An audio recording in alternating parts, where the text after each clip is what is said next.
Setelah mengetahui cara mengelola arsip kacau, mulai dari awal hingga pengentrian data ke dalam komputer, maka arsip tersebut siap diberkaskan. Hal pertama yang harus diperhatikan dalam kegiatan pemberkasan ini adalah fokus terhadap arsip yang sudah dikelompokkan berdasarkan subjek besar yang telah diolah sebelumnya. Sehingga pada saat ini pengelolaan hanya terpusat pada satu subjek pilihan yang akan dikelola lebih lanjut. Setelah dilakukannya kegiatan pemberkasan arsip, kegiatan selanjutnya adalah pengelompokan arsip berdasarkan subjek yang lebih terperinci atau menjadi sub-subjek.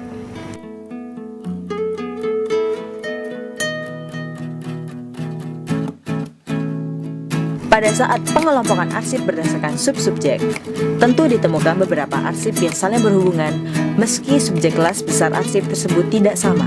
Arsip jenis ini dapat dijadikan satu dengan arsip yang mempunyai hubungan tersebut. Contoh dalam hal ini adalah tugas belajar untuk dosen. Tentu jenis arsip dari sub-subjek tersebut ada bermacam-macam, antara lain surat penugasan, informasi mengenai tugas belajar, pengurusan visa atau paspor, surat perjanjian selama tugas belajar, dan lain-lain. Meski pada dasarnya sub-subjeknya berbeda-beda, namun jenis arsip ini harus dijadikan satu berkas karena arsip tersebut menginformasikan mengenai satu kegiatan saja, sehingga akan memudahkan dalam penemuan kembali informasi mengenai kegiatan tersebut.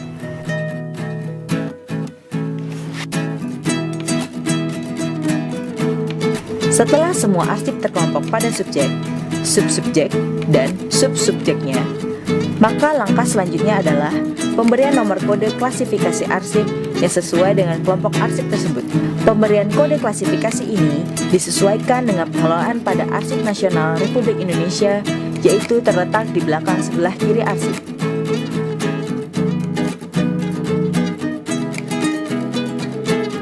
Pelabelan pada arsip tekstual ini terletak pada map arsip, di mana map arsip ini terdapat sedikit ruang untuk penulisan label di tepi atas.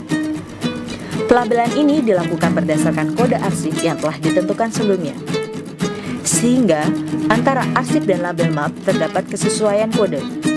Hal ini dilakukan agar dalam pencariannya arsip mudah ditemukan tanpa melihat isi arsip secara langsung, namun cukup dengan melihat label yang terdapat di dalam arsip.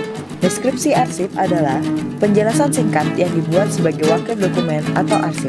Pendeskripsian arsip ini dilakukan dengan membaca secara sesama terhadap isi informasi arsip.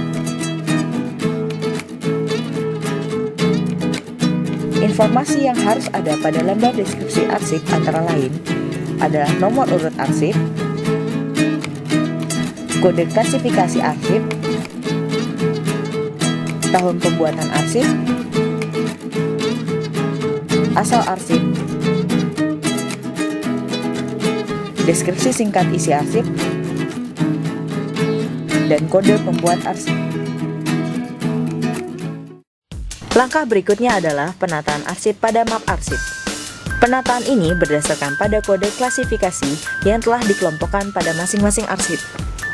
Biasanya, dalam satu map terdapat satu sub-subjek, namun dapat juga sub-subjek saja.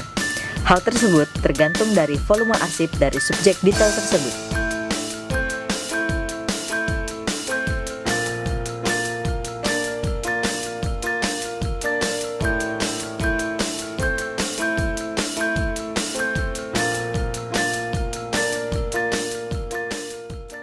Proses selanjutnya adalah entry data dan scanning. Dua kegiatan yang saling berhubungan, di mana arsip yang sudah memiliki identitas dientrikan pada SIM kearsipan sesuai dengan kode klasifikasi arsip, kemudian dilakukan proses scanning.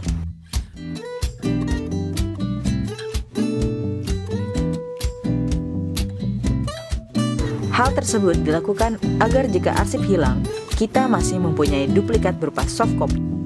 Setelah melalui tahap-tahap yang terperinci, langkah terakhir adalah dengan meletakkan arsip pada filing kabinet agar mempermudah dalam pencarian kembali informasi yang dibutuhkan.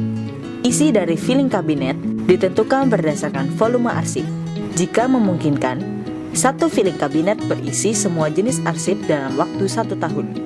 Atau jika tidak memungkinkan, maka satu filing kabinet hanya berisi 4 subjek besar yang di dalamnya masih terbagi berdasarkan sub-subjek atau sub-subjek terperinci.